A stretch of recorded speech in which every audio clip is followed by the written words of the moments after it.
derramando a sua glória para que possamos ser moldados segundo a tua vontade. Se você puder nesse momento elevar as suas mãos de direção aos céus e que com os seus lábios você possa adorar, agradecer por mais esse dia, agradecer por este primeiro dia da semana e por estarmos aqui juntos na presença de Deus e ainda mais celebrando a Santa Eucaristia. Toda a honra e toda a glória sejam dadas ao Rei dos Reis, ao Senhor dos Senhores. E se você puder complementar a sua adoração com a sua melhor salva de palmas, exaltando Ele hoje e sempre. Aleluia.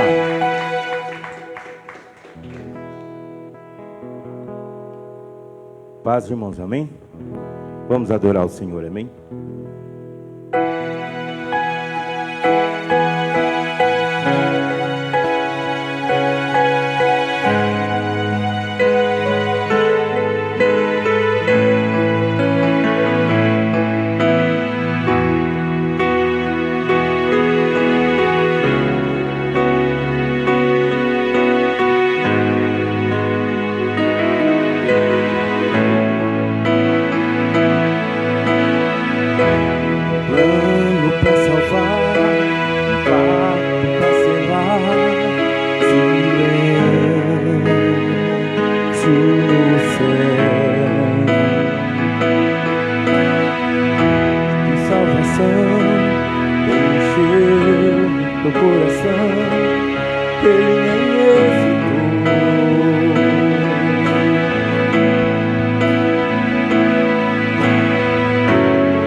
perfeito mistério da graça que me transformou.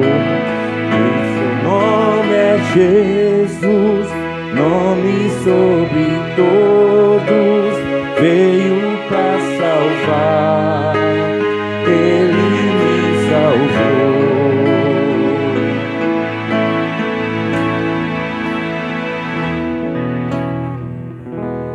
As palmas louvam o Senhor, amém? Aleluia.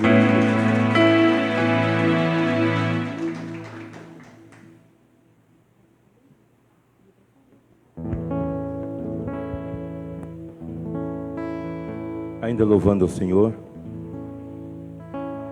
o hino que traz por título Teu Sangue, nada além do sangue. Estamos num culto de Santa Ceia, celebramos a Santa Ceia do Senhor, e nós precisamos relembrar o sacrifício de Jesus na cruz do Calvário por nós, amém? Onde Ele derramou até a última gota de sangue. Para quê? Para que através da morte dEle, nós tenhamos vida. Através do sofrimento dele, nós podemos ter alegria, amém?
leva-me além, para todas as alturas, onde ouça minha voz, fala de tua justiça, pela minha vida, Jesus, esse é o teu sangue.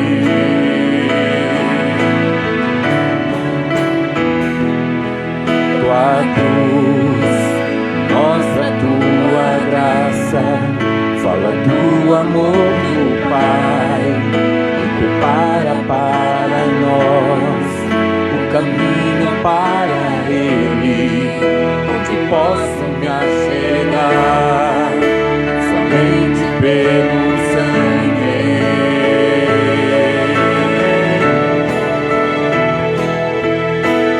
Que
por mais que a neve,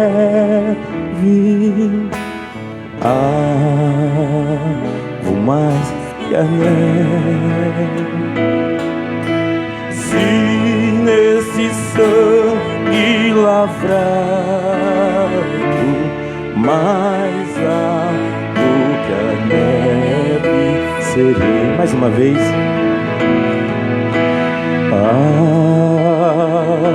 Mais que a neve,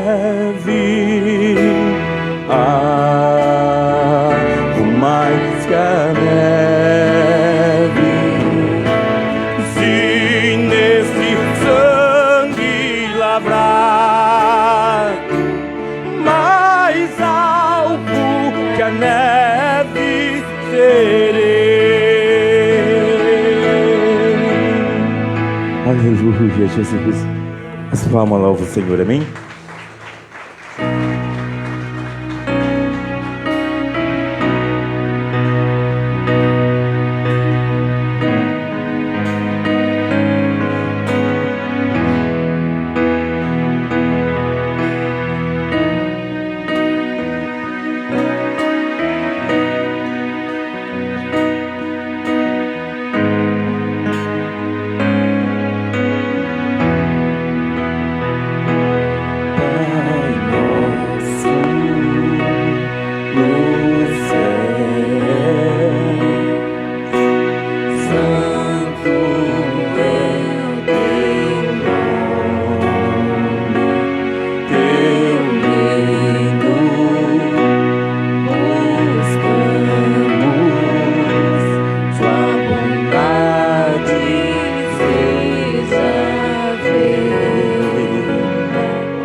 terra como é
levantar as suas mãos e dizer: teu é o reino. Diga: teu é o reino. Teu o poder e tua é a glória pra sempre. Diga mais uma vez, exalte o nome do Senhor. Diga: teu é o reino, teu o poder e tua é a glória pra sempre. Amém. Se você puder aplaudir bem forte ao nome do Senhor, a Ele a honra, a Ele a glória. Convido você a abrir a sua Bíblia no Evangelho segundo Mateus, capítulo de número 17, verso de número 20. Eu tenho percebido também que o nosso culto de quarta-feira, lógico, quarta-feira nós temos apenas um culto. E aos domingos a gente acaba distribuindo a nossa membresia. Mas eu tenho sentido falta de alguns rostinhos aos domingos. Então, se você conhece alguém que não está vindo aos domingos, incentive essa pessoa a estar na presença de Deus. Antes de entrar no momento da palavra, eu queria só ensinar algo, se você não sabe. A Bíblia, ela é perfeita, ela é infalível, inerrante. A Bíblia é divinamente inspirada. E a gente tem ali alguns pontos que nós precisamos entender o que está entre as linhas, que somente o Espírito Santo consegue nos revelar. Olha só, Fran e Felipe. Deus, Ele criou os céus e terras em quantos dias? 6. No 7º dia, Deus descansou. Então, Deus, Ele separou o 7º dia, abençoou e o santificou. Então, o que nós entendemos? Vamos pegar o número 7. Talvez você já deve ter ouvido que o número 7 é um número perfeito. Aí algumas pessoas, mas por que o número 7 é um número perfeito? Então, cabalisticamente, algo que faz parte da cultura judaica, a Cabalá, eles têm ali pontos nos quais eles, através de números, trazem algo que eles acreditam ser um código que Deus trouxe ao seu povo e que somente algumas pessoas conseguiriam decifrá-las. Mas você já ouviu muito falar sobre o número 7. Não, porque o número 7, e ele aparece várias vezes na Bíblia. E o que significa o 7? O 7, na realidade, é a soma de 4 mais 3. Agora, o que representa o 4 e o 3? 3 é um número divino, segundo a Cabalá. Então, você pode pegar todas as religiões, quando fala assim, Deus, a gente usa sempre o número 3. No judaísmo, Deus de Abraão, de Isaac e Jacó. No cristianismo, Pai, Filho, Espírito Santo. Você pode pegar passado, presente e futuro. Enfim, 3. 4 representam os elementos da terra. Terra, fogo, água e ar. Se você juntar os elementos terrenos com a divindade, a junção é perfeita. 4 mais 3, 7. Então, daí que vem essa questão que dentro da Bíblia a gente às vezes não sabe o que significa, mas Deus, Ele é tão perfeito e minucioso, os seus pequenos detalhes que Ele traz chaves importantes de revelação. Então, voltando aqui. O 7º dia, Deus abençoou e santificou. Para nós cristãos, o 7º dia, o dia que nós guardamos, na realidade não é o 7º, mas é o 1º dia, que para nós é o domingo. Nós seguimos um calendário chamado gregoriano, em virtude de um imperador romano chamado Gregório, que ali instituiu esse calendário, o qual o mundo ocidental ele segue até hoje. Então, nós temos ali o domingo, que vem de Domenica, que significa dia do Senhor. Então, para nós, o domingo é o dia de estarmos na presença de Deus, estarmos na casa de Deus, é o dia que a gente guarda para, de maneira conjunta, adorarmos ao nosso Criador. E por que domingo? Porque Jesus, ele ressuscitou no domingo. Então, culturalmente, nós cristãos temos por tradição o domingo. O católico vai na missa de domingo, nós evangélicos costumamos cultuar aos domingos, mas quantos dias ficaram se a gente deixar o 7º dia aqui? Porque o 7º dia é inegociável, o domingo é sagrado. O domingo é dia do Senhor, o domingo é dia de estarmos na casa de Deus. Agora, a gente deixa aqui de lado. Quantos dias restam na semana? 6. Então vamos separar em 2 partes iguais. 3 para Deus, 3 para mim. Olha como que Deus ele é perfeito. A gente consegue ainda servir a Deus 3 dias da semana. E os outros 3 dias a gente consegue dar atenção à nossa família, fazer um curso de idiomas, aprender um instrumento, fazer academia. E quando a gente serve o Senhor, a gente não fica 24 horas servindo. No máximo, de 2 a 3 horas é o tempo que a gente serve. Então, lembre-se disso. Quanto mais nós fazemos para Deus, mais nós vamos nos sentir abençoados e agraciados, porque ainda assim não se compara ao que Ele fez por nós, o que nós celebramos hoje na Santa Eucaristia. Então o fato de vir para a igreja não pode ser um fardo, não pode ser um peso, tem que ser uma alegria, como nós cantamos aqui, Casão e Regina, a alegria está no coração de quem já conhece Jesus, e quem conhece Jesus sabe da importância. Então, se você conhece alguma pessoa que você vê de quarta, que não está vindo aos domingos, não chegue também assim, fala, viu, você tem que vir de domingo na igreja, fala, Deus está tendo alguma dificuldade, eu me ofereço para te trazer e te levar. Então a gente tem que usar, porque tudo que Deus ele entrega em nossas mãos, a gente tem que entender que deve ser usado para o reino. Porque é esse o propósito de Deus. Deus não vai enriquecer ninguém se a pessoa não usa em prol do reino. Tem gente que pede, eu quero um carro, mas você, quando compra o carro, aí você não vai na igreja por quê? Porque eu lavei meu carro e está com o tempo virando, vai chover, vai estragar a limpeza. Então o carro é o seu Deus, não é Deus o seu Senhor. Então a gente precisa ter essa cultura de estarmos na casa de Deus. Amém? Evangelho segundo Mateus, capítulo 17, verso 20. E eu costumo orar antes de fazermos a leitura. E nós vamos pedir a direção para Deus nesta noite. Pai, fala conosco nesta noite. Sopra o Teu Santo Espírito sobre nós. Que nós possamos discernir aquilo que o Senhor tem para cada dia mais nos tornarmos semelhantes a Ti. Em nome de Jesus, que assim seja. Amém. A palavra do Senhor nos diz: Ele respondeu. Ele quem? Ele quem? Quem respondeu aqui? Isso, então, ele quem? Jesus. Então, ele respondeu, porque a fé que vocês têm é pequena. Eu lhes asseguro que se vocês tiverem fé do tamanho de um grão de mostarda, poderão dizer a este monte, vá daqui para lá, e ele irá. Nada lhe será impossível. Repitam comigo, nada me será impossível. Então essa é uma resposta que Jesus, ele dá diante de um questionamento feito pelos seus discípulos. Seus discípulos, eles estão diante de um pai que chega até eles, desesperado porque o filho era possuído por um espírito imundo, por um demônio, que fazia com que ele se atirasse ao chão, que gritasse, que se contorcesse.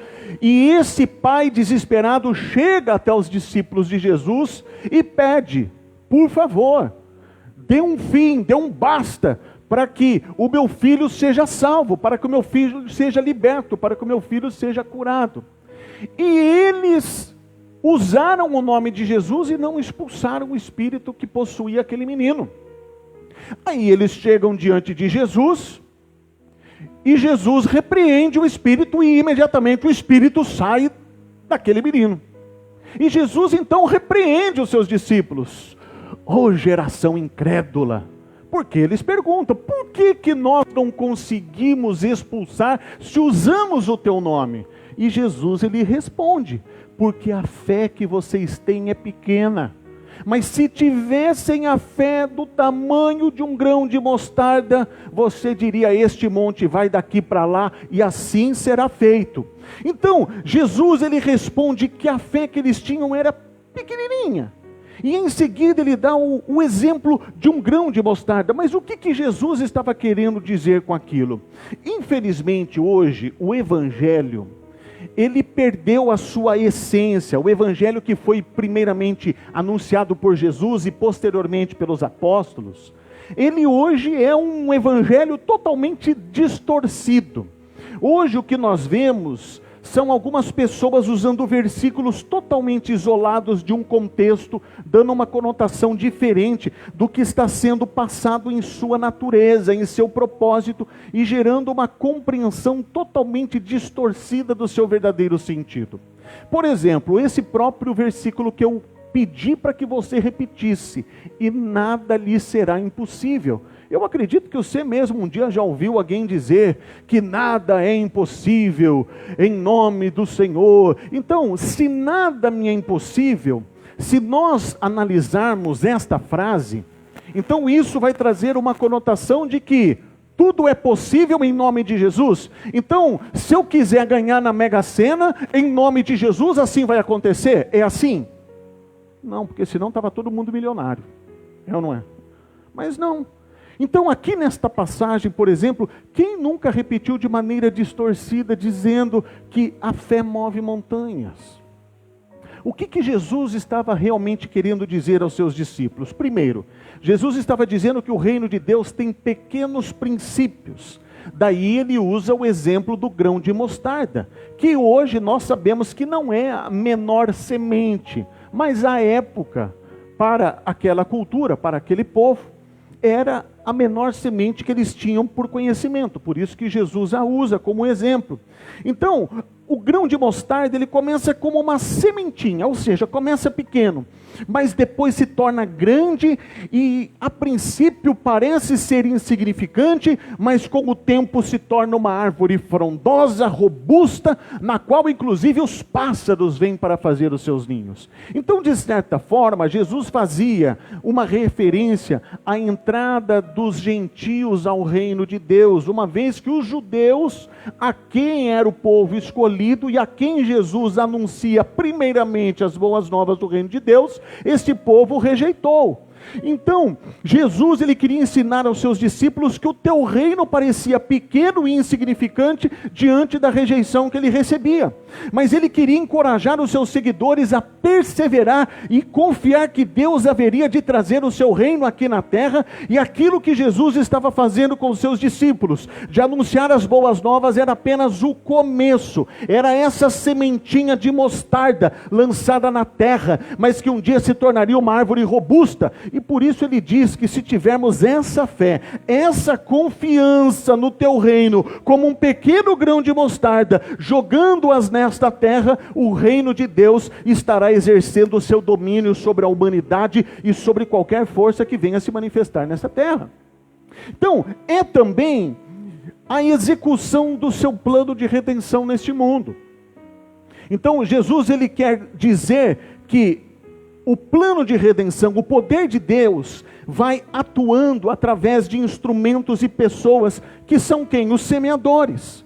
E isso Deus faz usando meios e causas que Ele mesmo estabeleceu para alcançar os seus objetivos. E às vezes, a atuação de Deus nesse mundo, ela parece imperceptível, parece invisível aos olhos humanos, e só passa a ser percebido mediante a fé, que é o que os olhos não conseguem discernir. Paulo escreveu em sua segunda epístola aos Coríntios, no capítulo 5, verso 7, porque vivemos por fé, e não pelo que vemos. Então, às vezes, o reino de Deus, ele parece ser tão pequeno e insignificante e inferior, se comparado com os movimentos mundiais concorrentes e tendências humanistas e materialistas, e que de certa forma influenciam o mundo moderno.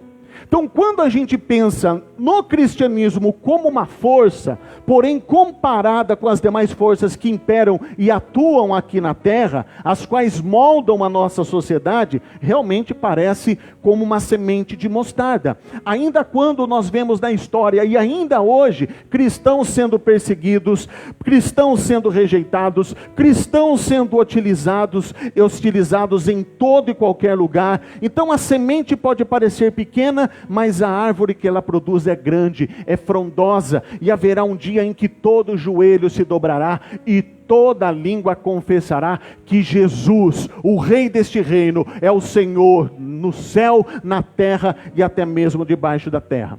Então, essa semente, ela é jogada na terra e não sabemos como funciona. Mas se a nossa fé for como essa pequena semente, nós estaremos seguros e confiantes de que Deus está agindo, quer a gente acordado ou quer a gente dormindo. Porque o resultado final é a certeza da vitória de Deus e de que o seu reino haverá de vir, e é por isso que nós aguardamos firmes nesta promessa, mesmo às vezes diante de um cenário desfavorável. Agora, se você entendeu isso, se você já entendeu o reino de Deus, se já compreendeu que Deus está agindo nesse mundo, e de uma forma que às vezes não entendemos, às vezes de maneira discreta, mas mesmo assim nós não podemos desanimar diante das dificuldades que sempre existirão no nosso trabalho dentro do reino de Deus, porque às vezes parece que tudo está indo tão devagar. Às vezes não sabemos aonde Deus quer chegar, mas podemos confiar que Ele está no controle de todas as coisas e de que no final a vitória é certa em nome de Jesus. E é sobre isso que Jesus fala aos seus discípulos quando Ele cita a fé. Primeiramente Ele compara que se eles tivessem a fé do tamanho de um grão de mostarda, então não era muita coisa. Ou seja, a fé, Camila e Marcos, dos seus discípulos, Jesus estava dizendo que era inferior a um grão de mostarda. Então, para conseguirmos discernir esta realidade, de que o reino de Deus já está acessível, o que é necessário, Pedro, Mara, Heverton e Aline, nós fazermos? É necessário apenas de um pequeno passo para nós podermos entrar nele, de apenas um toque para sermos tocados e alcançados por ele. E o que precisamos entender para discernir é que tudo é pela graça. E a graça, ela é mediante o quê? Tudo isso. Então, como Pedro disse lá no fundo, tudo é graça, mas a graça é mediante a fé. Olha o que diz o texto em Efésios capítulo 2, versículo de número 8.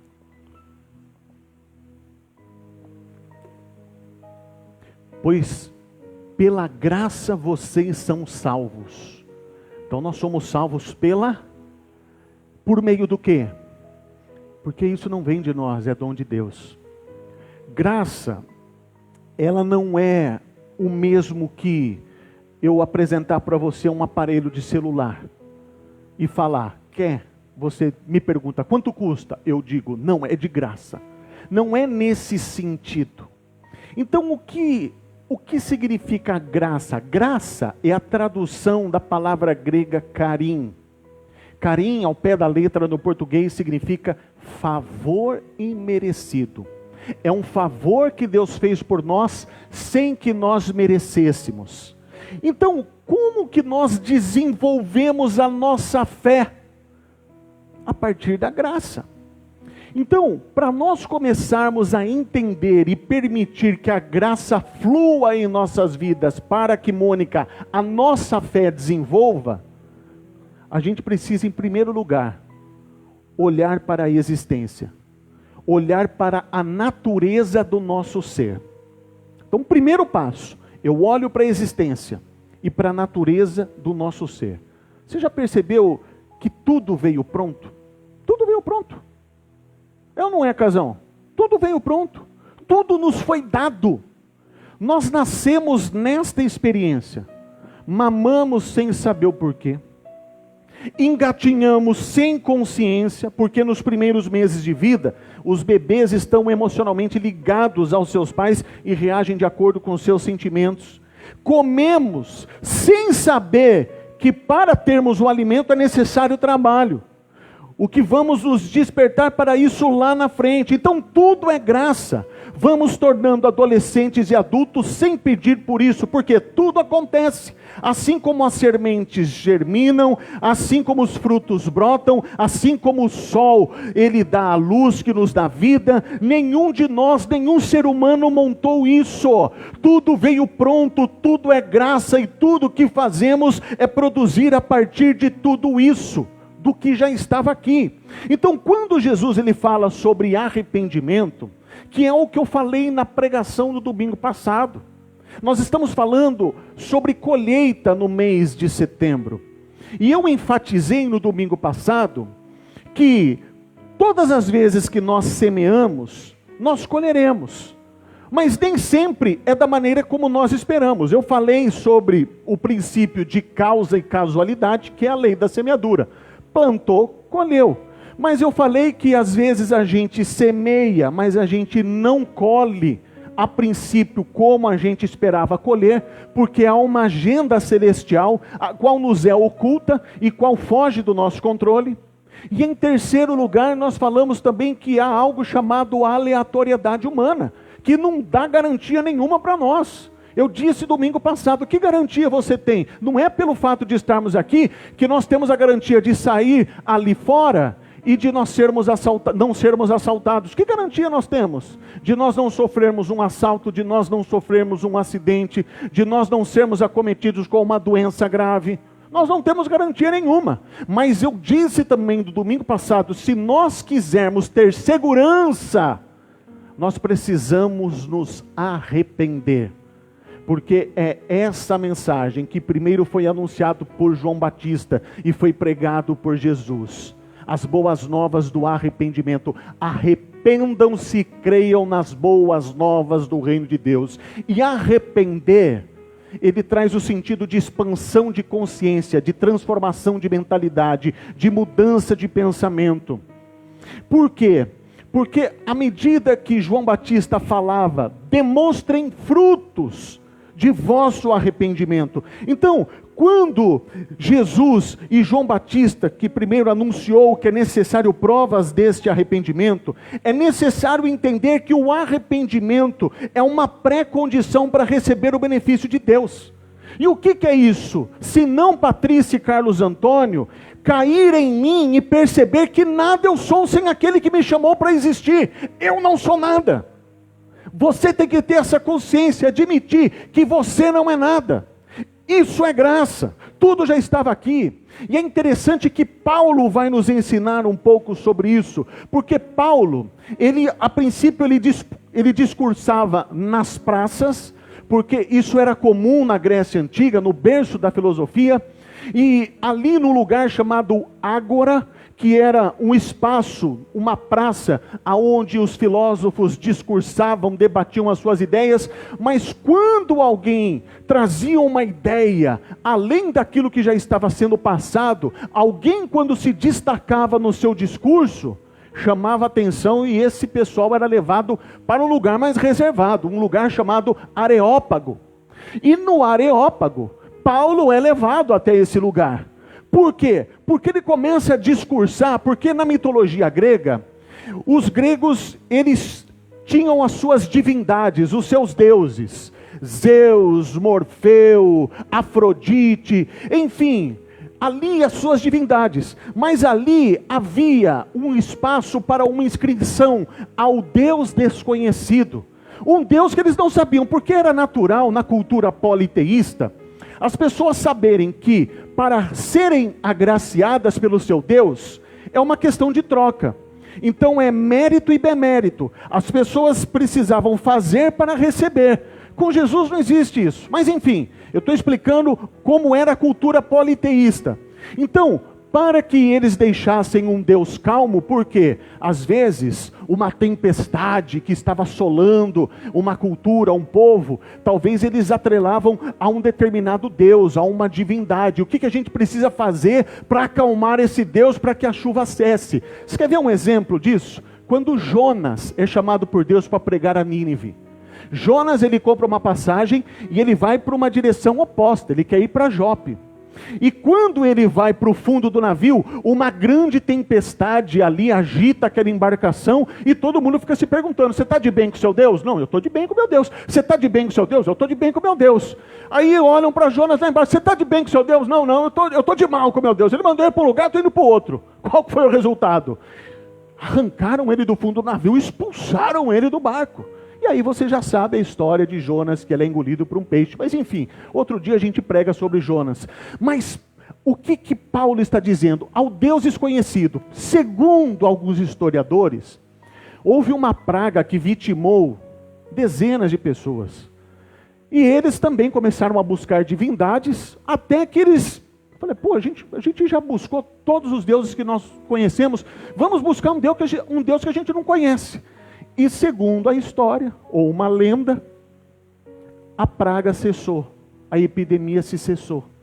E eles fizeram um altar em reverência a esse Deus que eles não conheciam, ao Deus desconhecido. E Paulo fala sobre esse Deus desconhecido. Olha o discurso dele, Atos 17, 24. O Deus que fez o mundo e tudo que nele há, é o Senhor do céu e da terra, e não habita em santuários feitos por mãos humanas. Ele não é servido por mãos de homens, como se necessitasse de algo, porque Ele mesmo dá a todos a vida, o fôlego e as demais coisas. De um só, Ele fez todos os povos, para que povoassem toda a terra, tendo determinado os tempos anteriormente estabelecidos e os lugares exatos em que deveriam habitar. Deus fez isso para que os homens o buscassem e talvez, tateando, pudessem encontrá-lo, embora não esteja longe de cada um de nós, pois nele vivemos, nos movemos e existimos, como disseram alguns dos poetas de vocês. Também somos descendência dele. Então, a graça de Deus um dia nos alcançou.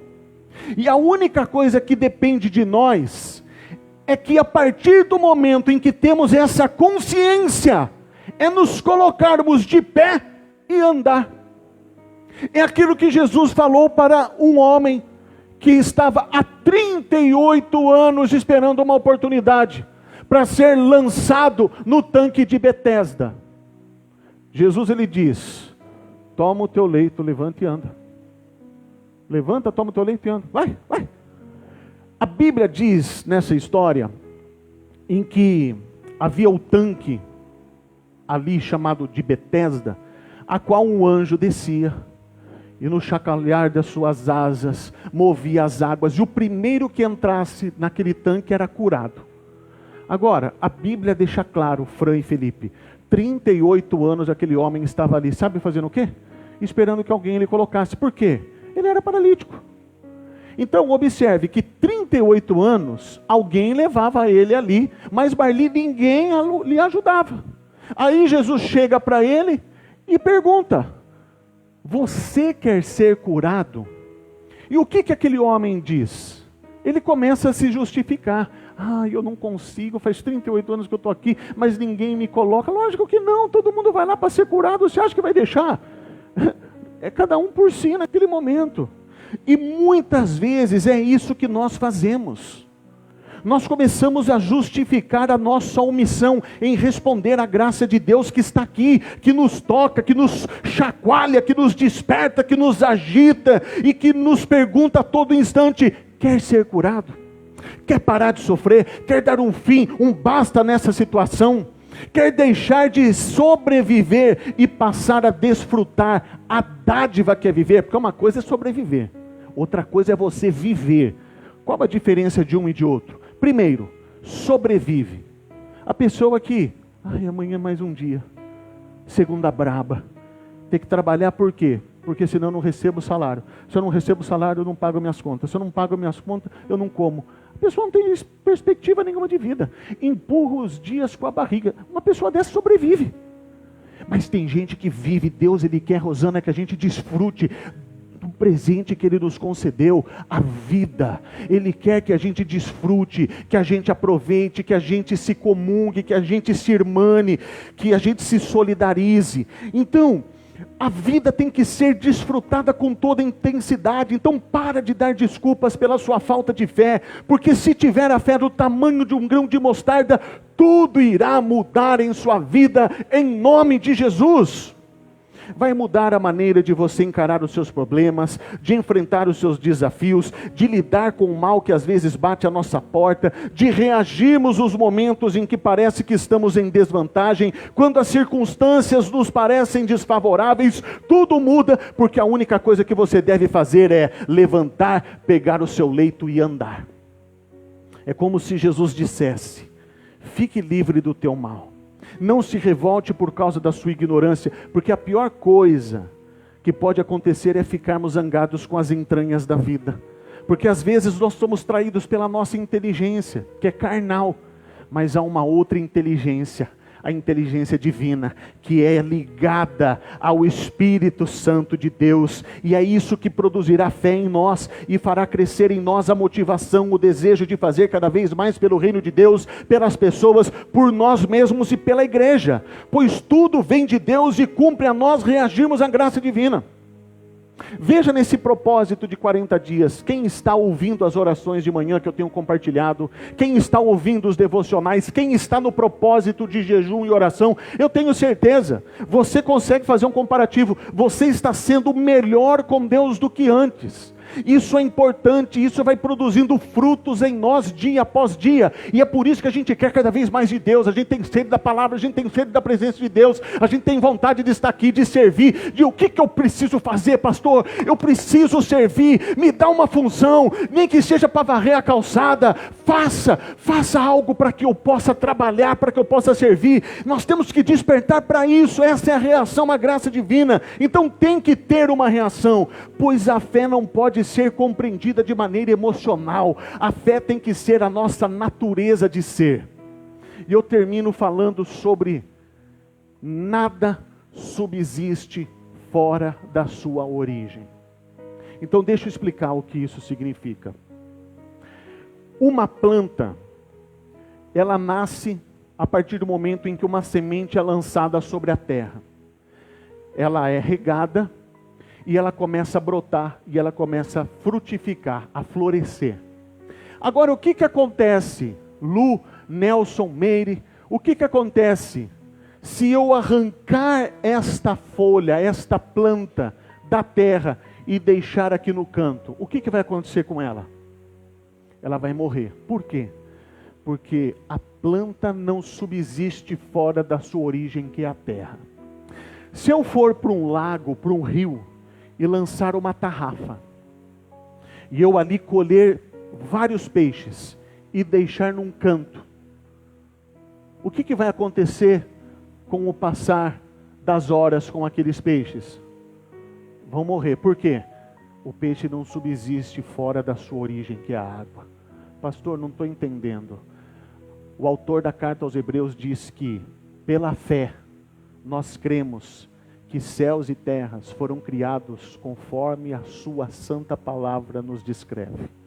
Então, a palavra de Deus em Gênesis vai dizer que do pó da terra nós fomos formados à imagem e semelhança de Deus. E Deus, Ele faz o quê? Ele sopra. O que no hebraico é o ruach, que significa espírito, fôlego de vida. Nós somos a imagem e semelhança de Deus. E nós somos cheios do Espírito de Deus. Adão e Eva romperam com Deus no jardim do Éden. E a consequência desse rompimento é um homem sem Deus. É um homem que ele tem um destino, o fim. E qual é o fim do homem? Qual é o fim do homem? Qual é o fim do homem? A morte. Por isso que a Bíblia diz que o salário do pecado é a morte. Pecado é esse rompimento da criatura com o Criador. Mas nós somos a imagem e semelhança do Criador. E em nós foi soprado o fôlego de vida. Hoje é o Espírito Santo que habita em nós. E que nos faz sermos ligados novamente ao nosso Deus. Por isso que se nós estivermos fora da nossa origem, nós vamos morrer. Nós temos um dia em que tudo acabará.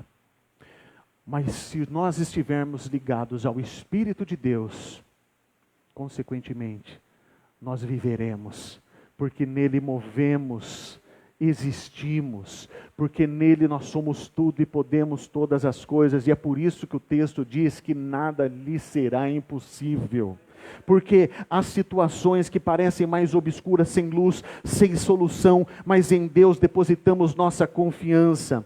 A nossa fé muitas vezes, ela pode ser pequena, mas precisa ser alimentada e cuidada, porque sem ela nós não subsistimos diante de Deus. Sem fé não damos conta das montanhas que o mundo coloca à nossa frente, e sem fé não há como agradarmos a Deus, pois é por meio dela que chegamos a Ele, e por meio dela que Ele se chega a nós. E eu encerro com Hebreus 11, verso 6. E os nossos diáconos, os oficiais desta noite, podem se dirigir aqui ao seu respectivo posto, para que nós possamos celebrar a Santa Eucaristia, a Santa Ceia do Senhor. Sem fé é impossível agradar a Deus, pois quem dele se aproxima precisa crer que Ele existe e que recompensa aqueles que o buscam. Amém? Nada subsiste fora da sua origem, a nossa origem é Deus. E é isso que nós fazemos agora. Trazemos a memória que nos dá esperança. Nós fazemos isso. Todas as vezes que comemos este pão e bebemos deste cálice, nós anunciamos a sua morte até que Ele venha. Anunciamos a sua morte, que foi o quê? A passagem, a vitória sobre o maior inimigo do ser humano. Algo que veio para nos parar, para nos derrotar. Mas Jesus, Ele venceu a morte. E em Cristo Jesus somos mais que vencedores. Portanto, nós temos vida e vida e abundância. Eu convido você nesse momento a estender as suas mãos até essas duas bandejas, para que nós possamos consagrar e entregar a você, para que possamos participar da Santa Ceia do Senhor. Pai amado, Pai querido, nós consagramos este cálice que contém o suco de uva, que representa o teu sangue. E consagramos esse pequeno fragmento que representa o teu corpo, que foi moído e traspassado no madeiro. Que ao comermos deste pão, que ao bebermos deste cálice, que tenhamos vida. Tomai todos, comei e bebei, este é meu corpo e meu sangue que é dado por vós, fazei isso em memória de mim, em memória do Senhor Jesus. Nós vamos participar da Santa Ceia do Senhor. À medida que você receber o cálice com o fragmento que representa o pão, você já pode abrir e participar da Santa Ceia do Senhor. Enquanto isso, os nossos músicos vão louvar a Deus. Você terminando, eu não sei como você gosta de fazer. Se você quer dobrar o joelho, se você quer reclinar a cabeça, fique à vontade, que nós possamos buscar a presença de Deus. Nós vamos participar da Santa Ceia do Senhor.